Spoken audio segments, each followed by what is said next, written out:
이제 가나안 땅 진군을 앞두고 이스라엘 백성들이 이제 큰 어려움에 또 하나 봉착을 했습니다. 하여튼 뭔가 큰 일을 이루려면 그 앞에는 반드시 넘어야 할 산이 하나 있습니다. 어떤 개인적으로 보든 교회적으로 보든 국가적으로 보든 뭔가 한 발짝 진보하려면 반드시 하나의 난관을 넘어가야 그 새로운 역사가 이루어지는 것을 보게 되지요. 지금 가나안 땅을 이제 요단강 건너가기 앞서 어떤 위기에 닥쳐 있느냐면은 요단강이 앞에 놓여 있는데요. 지금 요단강 건너야 할 시기가 4월 달입니다. 4월 달이면 북쪽 헬몬산에 있는 그 많은 눈이 녹아서 갈릴리 바다로 다 몰려듭니다. 그럼 갈릴리 바다가 범람이 되지요. 범람이 되면 물이 넘쳐서 요단강으로 흘러 사해바다로 들어갑니다. 그때가 4월입니다. 아니, 하나님께서 요단강을 건너게 하려면 요단강 강물이 제일 없을 때, 그러면 강폭도 아주 좁잖아요. 100m, 200m 안 되는 그 좁은 강폭을 그냥 건너면 되겠는데, 이 4월은 물이 범람하기 때문에 요단강 강폭이 무려 1.6km나 돼요. 얼마나 이 강폭이 넓습니까? 이 한두 명이 건너는 것도 아니고 200만 명이 건너야 됩니다. 거기에는 어린아이도 있고 노약자도 있고 부녀자도 있고, 뭐 다리가 있는 것도 아니고 배가 있는 것도 아니고, 이 물길을 건너가야 하니 지혜로운 사람 같으면 물이 가장 없을 때를 생각해서 요단강 건널 시기를 잡는 것이 지혜로운 겁니다. 근데 하나님께서 물이 없을 때는 건너라고 안 하고 물이 가장 많은 범람할 때 몸에 거두는 시기인 4월경 헬몬산 눈이 녹아서 물이 가장 많을 때, 그때 요단강을 건너가라고 하는 것입니다. 결코 쉬운 일이 아닙니다. 근데 두 가지 뜻이 있겠죠. 만약에 물이 없을 때 건너면 이스라엘 백성들이 무슨 생각을 할까요? 물 없을 때 건넜더니 편하게 잘 건넜다. 거기에서 하나님의 역사를 볼 수가 없어요. 그런데 이렇게 물이 범람해서 보기만 해도 막 붉은 물이 뚝을 넘칠 정도로 강처럼 막 흘러내려가는 그 물을 기적을 일으켜서 홍해바다 갈라지듯이 그 강을 갈라서 이스라엘 백성을 건너게 하면 이스라엘 백성들이 무슨 생각을 할까요? 하나님 참 대단하신 분이다. 우리 조상들이 홍해바다를 건널 때도 이렇게 갈라졌다고 하는데, 이 요단강을 건널 때 또 물이 이렇게 많은데 이거를 갈라서 우리를 건너게 하니 정말 하나님 대단하신 분이다. 이런 생각을 하겠죠. 그러니까 하나님은 무슨 일을 하든지 힘들고 어려우냐 그런 거 따지는 게 아니라, 하나님 앞에 강물이 무슨 의미가 있고 홍수가 나고 범람하는 게 무슨 의미가 있습니까? 무슨 일을 하든지 하나님은 당신의 이름이 높이 드러나고 하나님 앞에 영광 돌리기를 원하시는 거예요. 우리가 무슨 일을 좀 하려고 하면은 반드시 앞에는 어려운 일이 있을 것입니다. 우리가 인생을 살아가는데도요, 뭔가 중요한 일이 있으면은 저절로 되는 법이 없어요.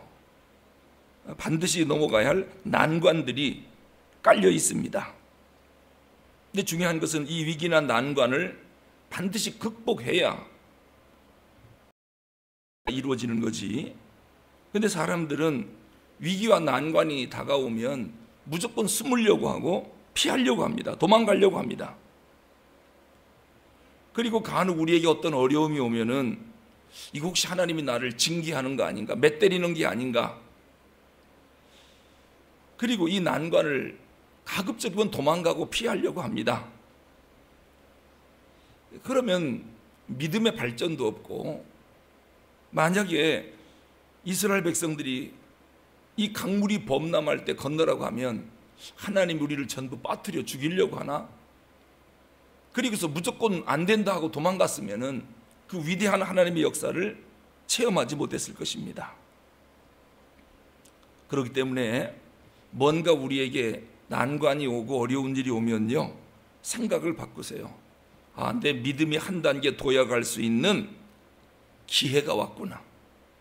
이 어려운 일만 극복하면 새로운 역사가 창조되겠구나. 전에 보지 못했던 요단강 갈라지는 일, 이러한 일을 체험하게 될 거예요. 그렇기 때문에 역사가 토인비가 그런 얘기를 했습니다. 한 문명이 강하게 일어날 때는 반드시 그 문명 뒤안길에 엄청난 도전과 시련이 있었다. 그 엄청난 도전과 시련을 뛰어넘었기 때문에 한 문명이 강하게 일어나는 것이다 라고 말을 한 것이지요. 근데 문제는 뭐냐면 그 엄청난 도전과 시련이 왔을 때 거기에 넘어지고 무너져 버리면 문명 발전은 가져올 수가 없습니다. 여기에 함몰되지 않고 이 도전에 용기를 갖고 뛰어넘으면, 극복하면, 근데 그 극복하는 사람이 많지 않답니다. 그걸 뭐라고 말했느냐? 창조적 소수. 이 창조적 소수가 이 도전이 오면 뛰어넘을 수 있는 창조적 소수라도 있느냐? 라고 하는 거예요. 역사의 발전은 이 창조적 소수가 이루어가는 것이다. 여러분, 오늘 우리는 정복해야 할 여리고성이 있잖아요. 늘 기도하는 기도의 제목. 우리 모두가 같은 마음, 같은 생각을 갖고 있다면 얼마나 좋겠습니까? 뛰어넘어야 할 산이 있어요. 이거 넘어가야 새 역사를 쓴단 말입니다. 그런데 이 도전과 응전, 이것에 정면 용기를 갖고 덤벼들 사람들이 창조적 소수 집단이라는 거예요.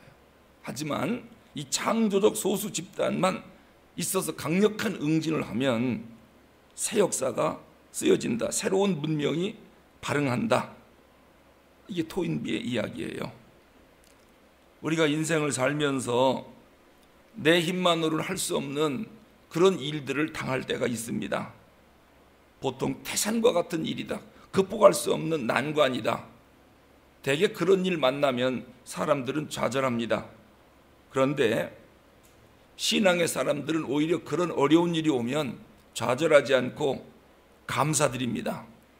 왜냐하면 하나님이 누군가를 경험했기 때문입니다. 이런 어려운 일이 올 때는 하나님이 기도하라고 하는구나. 결코 넘어지지 말라고 하는구나. 그리고 하나님 앞에 주님, 이러한 천재 이루의 기회를 준 것을 감사합니다. 나에게 새로운 기회를 주려고 이 내가 감당하지 못할 어려운 일이 내 앞에 있군요. 주님, 제 힘으로는 부족하니까 하나님이 도와주셔서 이 시련을 반드시 극복하게 해주세요. 이렇게 기도하고 나갑니다. 그럼 하나님은 결코 외면하지 않습니다.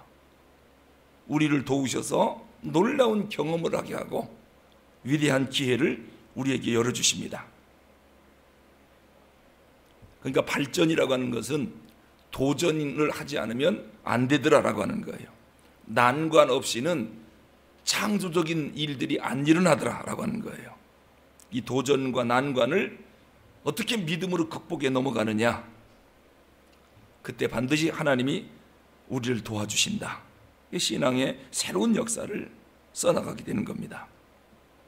지금 여호수아 장군이 이스라엘 백성들 200만 명을 이끌고 물이 범람하는 요단강, 이거를 건너가야 됩니다. 물이 이 막 황토물이 강둑을 넘어가려고 넘실대는 이 엄청난 물의 양을 어떻게 건너갑니까? 수영해서 건널 수도 없고 배도 없고, 그런데 하나님이 건너가래요. 여러분, 이게 가능하겠습니까? 이제 6월달 장마가 오고 만약에 이 한반도에 엄청난 비가 와서 한강물이 막 시뻘건 물이 강둑을 넘치려고 막 콸콸 넘어가는데, 만약에 우리 보고 200만 명을 데리고, 남녀노소 노약자 200만 명을 데리고 배도 없고 아무것도 없는데 한강을 건너가라 하면 이게 무슨 얘기입니까? 다 빠져 죽으란 얘기입니까? 이 엄청난 일, 시도도 못 해볼 일을 여호수아에게 시키는 거예요. 여러분, 만약에 여러분에게 그런 명령이 떨어졌다면 백성들 200만 명 데리고 한강물을 뛰어들겠습니까? 이게 쉬운 일이 아닙니다. 이게 그 여호수아가 건넜다고 하니까 그냥 그런가 보다 하고 쉽게 생각하는데, 이게 하나님에 대한 철저한 신뢰가 없으면 이거는 시도조차 못 해볼 일입니다. 아니, 자기 혼자 건너가라면 그래도 수영 실력을 발휘해서 가다가 중간에 죽을지언정 회복이라도 할 겁니다. 나 혼자가 아니잖아요. 이 시련을 어떻게 극복해야 됩니까? 순종해야 됩니까? 말아야 됩니까? 우리 2, 3절 읽어보겠습니다. 2절, 3절 시작. 사흘 후에 관리들이 진중으로 두루다니며 백성에게 명령하여 이르되, 너희는 레위 사람 제사장들이 너희 하나님 여호와의 언약궤 매는 것을 보거든 너희가 있는 곳을 떠나 뒤를 따르라. 이 명령이 떨어진 사흘 후에 어떤 일들이 일어나느냐? 백성들에게 명령하래요. 레위 사람 제사장들이 하나님의 언약궤, 법궤 매는 것을 보거든. 행진할 때 법궤를 매잖아요. 법궤가 출발하면 이스라엘 백성들이 전부 법궤를 따라서 행진을 합니다. 법궤를 매는 걸 보거든 너희가 있는 곳을 떠나 그 뒤를 따르라. 지금 법궤가 요단강을 건너갈 판입니다. 그런데요, 법궤를 맨 사람도 앞에 있는 사람이 그 뒤에 맨 사람도 있을 거 아니에요. 그 맨 앞에 맨 사람들이 첫 발자국을 어떻게 뗄까? 물이 막 넘실대는데 물속으로 일단 들어가야 될 거 아닙니까? 맨 앞장선 사람이 텀벙하고 물로 들어가야 되는데 그건 뭐 죽음으로 의미하거든요. 상식적으로 생각할 때는. 난 맨 앞에 선 사람이 그때 마음이 어땠을까? 뒤따라오는 사람들은 앞에 사람이 어떻게 하는지 보고 따라가면 될 거 아닙니까? 아무 생각 없이 그냥 따라가면 되는데, 첫 발짝을 떼는 이 법궤를 맨 사람들이 누구냐? 제사장들입니다. 교회는 목사와 장로입니다. 그 백성들 보고 앞에 가라는 게 아닙니다. 지도자가 법궤를 맨 사람, 이 백성의 장로들이 앞장서서 요단강을 먼저 건너가고 백성들은 장로들이 가는 거 뒤만 따라가면 된다는 겁니다. 이 지도자가 이 힘든 거예요. 죽는 일도 먼저 가야 되고 영광은 백성들에게 돌리고. 그런데 그 행진의 대여를 하나님 또 알려줘요. 자, 4절 읽어보겠습니다. 4절 시작. 그러나 너희와 그 사이 거리가 2000규빗쯤 되게 하고 그것에 가까이 가지는 말라. 그리하면 너희가 행할 길을 알리니 너희가 이전에 이 길을 지나보지 못하였음이니라 하니라. 그렇죠. 이 길을 지나가 봤겠습니까? 요단강물이 흘러가는데 물 가운데로 누가 지나가겠습니까? 전에 이 길을 지나간 사람이 없거든요. 그래서 더 어려운 거예요. 옛날에도 많은 사람이 지나갔대들 하면 그거 어려운 일이 아닙니다. 아무도 지나가 본 일이 없어요. 이 물이 범람하는 요단강을. 그런데 백성의 제사장들이 앞장서서 법궤를 메고 건너갈 때 백성들은 뒤에 바짝 따라가는 게 아니라 몇 미터 뒤 따라가라고요? 2000규빗. 1규빗이 45cm입니다. 팔꿈치, 손에서 팔꿈치까지 45cm. 요게 한 규빗이에요. 그러니까 2000규빗은 정확하게 따지면 912m예요. 900m 떨어지래요. 그러니까 백성들의 제사장들이 법궤를 메고 물로 걸어 들어갑니다. 하여튼 몇 미터 걸어 들어가야 돼요? 900m 가면 그다음부터 이제 백성들이 따라 들어가는 거예요. 그러니까 법궤가 지나가는 걸 뒤에서 보는 겁니다. 900m 뒤에서. 그러면 너희들이 전에 지나가보지 못한 이 길을 지나가게 될 거다. 그러니까 백성들이 무슨 생각을 했을까요? 도대체 무슨 일이 일어나려고 분명히 제사장들은 법궤 메고 물속에 빠져 다 죽을 거다. 우리는 900m 뒤에서 다 볼 거란 말입니다. 분명히 상식적으로 그런데 백성들은 이 길을 너희들도 건너갈 거다 하면은 이 법궤가 지나갈 때 물이 도대체 어떻게 된다는 건가? 갑자기 배가 나타난다는 건가? 아니면은 하나님이 다리를 놔주겠다고 하는 건가? 도대체 뭔 일인가? 아니면 옛날에 우리 조상이 홍해바다 건널 때 그것처럼 물이 갈라진다는 얘기인가? 백성들이 별 추측을 다 했겠죠. 뭔 일이 일어나려고 하는가?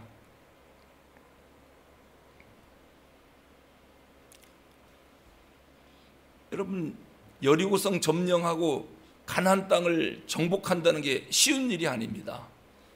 이런 목숨을 건 신앙적 결단, 그저 하나님이 하라 하면 하겠습니다라고 하는 이런 결단이 없이는 가나안 땅 정복이 안 되는 겁니다. 그런 하나님에 대한 철저한 신뢰와 믿음이 없이 가나안 땅이 저절로 주어지는 줄 압니까? 그냥 우리는 너무도 쉽게 주여 가나안 땅의 축복을 주십시오, 기도 몇 마디 한다고 주어지는 게 아닙니다. 세상에 제일 쉬운 게 뭡니까? 주님 사랑해요. 저는 이 자리에서도 1000번도 더 할 수 있어요. 그것처럼 쉬운 말이 어디 있습니까? 저는 생각 없이 막 할 수도 있어요. 주님 사랑한다고. 우리는 주님 사랑한다면 이게 믿음인 줄 알아요. 사랑한다고 1000번 하지 말고 한 번 하고 그 다음엔 사랑하는 행동을 해야 될 거 아닙니까? 말만 하면 뭐합니까? 우리가 아무리 하나님의 능력을 믿는다고 해도 말 갖고는 안 됩니다. 법궤를 메고 요단강에 들어갈 수 있느냐, 그걸 묻는 거예요. 하나님을 신뢰한다면 뛰어들 수 있어야 되죠. 근데 막상 뛰어들려면 그거는 못하는 거죠. 그러면은 주님의 능력을 믿는다라고 하는 게 무슨 의미가 있습니까? 그 말뿐인 신앙이지요. 그 말과 행동이 함께 안 가면은 야고보서에서는 그건 죽은 믿음이다, 하나님이 인정하지 않겠다는 거예요. 그러니까 신앙생활은 말만 갖고 하는 게 아니라는 겁니다. 여러분, 기도도 우리가 말만 갖고 기도하는 게 아닙니다. 여기 앉아서 백날 해야 행동으로 안 옮기면 그게 무슨 기도가 되겠습니까? 기도 한마디 하고 나가서 한 대로 행동으로 옮겨야, 말과 행함이 있어야 역사가 나타나는 거 아니겠습니까? 그래야 그 말이 진짜라고 하는 걸 우리가 알 수가 있겠죠. 지금 이스라엘 백성들이요, 지금 이 시험대에 놓여 있는 겁니다. 네가 말로만 하나님을 믿는다고 할 거냐, 아니면 직접 행동으로 믿음을 보여줄 거냐. 지금 모든 백성들이 언약궤를 쳐다보고 있습니다. 언약궤가 들어가면 도대체 뭔 일이 일어날까? 왜? 자기들도 이제 뒤 따라가야 되거든요. 언약궤는 하나님의 임재의 상징입니다. 그 백성들이 모두 언약궤만 쳐다보라고 그랬거든요. 이것은 하나님께 집중하라는 거예요. 하나님만 의지하라, 다른 생각하지 말라는 겁니다. 원래 언약궤는 성소의 가장 안쪽에 있는 지성소에 있던 법궤입니다. 그 지성소 중심에 놓여 있었던 이 법궤인데, 이 법궤가 움직이는 걸 보면 그것만 바라보고 따라가래요. 하나님의 임재의 상징이거든요.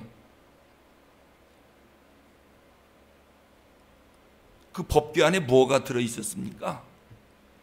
아론의 쌍난 지팡이가 들어있었고요, 그리고 깨어진 십자가 2돌판, 그리고 이스라엘 백성들이 광야에서 먹었던 만나가 들어있습니다.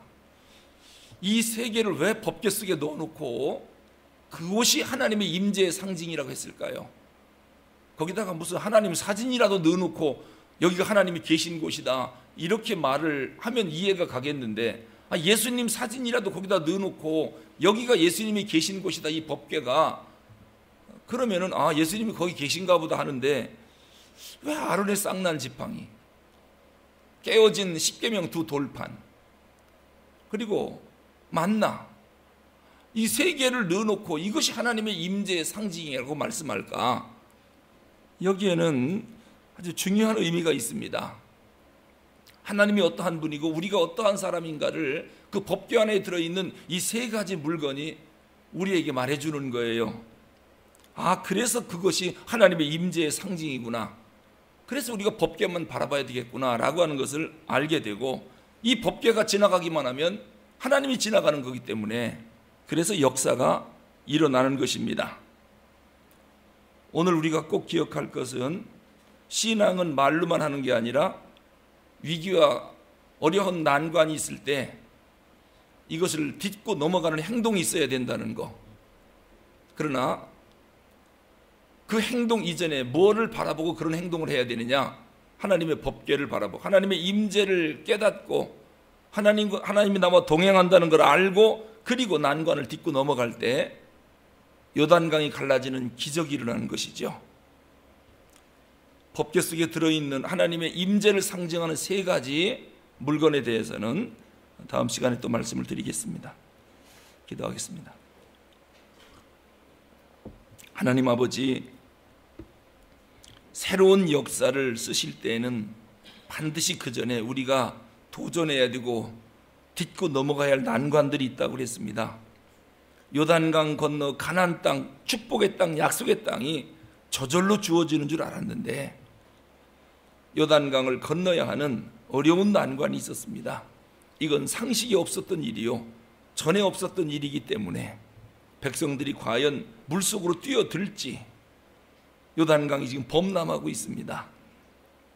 하나님만 바라본다면, 하나님만 신뢰한다면 아무리 물이 범람할지라도 그냥 뛰어들 그러한 행동하는 믿음이 우리에게 있을 줄로 압니다.